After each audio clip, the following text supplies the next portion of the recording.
We played out his dispatch where he was with an artillery gun position. He was looking at these tanks, it seems, Gaurav. And you've covered many wars starting with Kargil. It seems that a ground invasion of Gaza is inevitable. When do you see it start? And from what you've seen so far, how do you see it progress?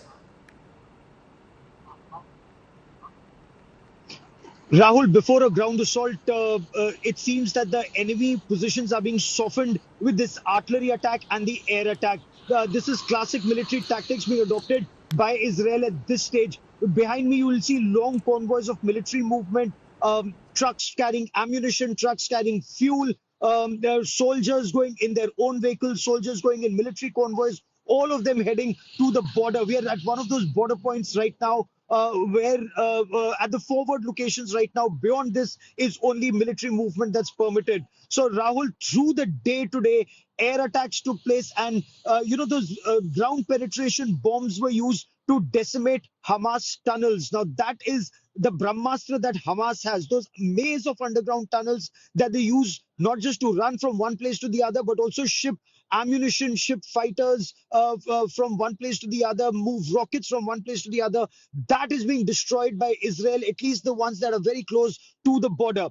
Once artillery pulverizes the position, then the infantry, the armor assault starts, and a large number of Merkava tanks have already been positioned there. The infantry combat vehicles, the armored fighting vehicles, they're already positioned. And just a short while back, we saw a huge convoy of ground troops also moving forward in multiple military vehicles, singing patriotic, Israeli songs in Hebrew. So that just goes on to show that they're all geared up. They're pulverizing the target. The moment they think that their ground forces will not come under intense attack from the Hamas terrorists who may still be there or their leadership, they will then move in. So it's a very systematic operation. While this is standard army drill, we are told that there are a couple of aces that Israel has up its sleeve to ensure that it's not caught off guard, the manner in which it did, because every Israeli you speak to, Rahul, and you've spoken to a large number of people here, they say they're so wounded, their psyche is hurt by the barbarity of that attack, including the brutal murder of toddlers and children in cribs and prams by the Hamas terrorists. So they want to ensure that Hamas never remains a threat for the Israeli forces ever again.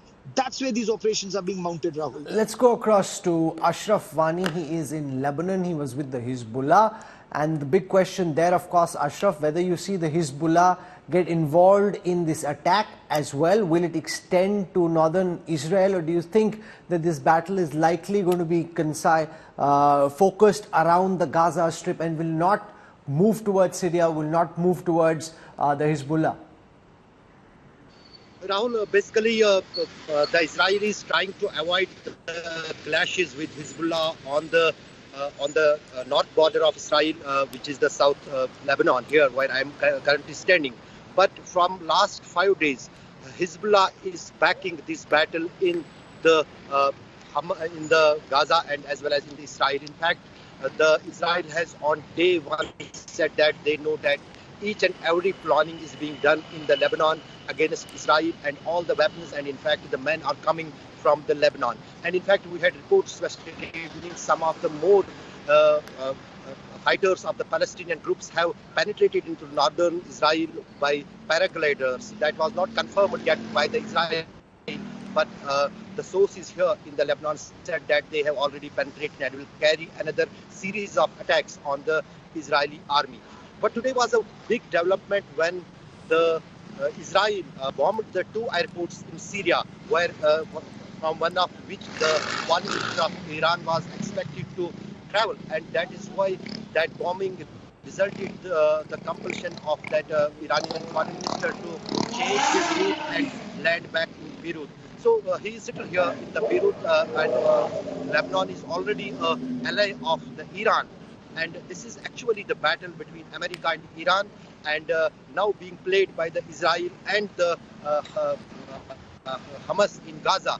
But it is expected that in coming days, when Hezbollah is going to attack, the army position is in Israel, and Israel will not sit calm. They are responding with the artillery fire, with the missiles from their side, and it indicates that today's development will expand this war beyond Gaza and beyond Israel. Thanks, Ashraf. Ashutosh, I saw you were speaking to some Israeli soldiers.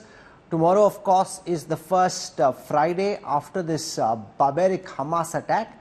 How significant is that going to be, and try and encapsulate for our viewers all that you saw on the ground in southern Israel today?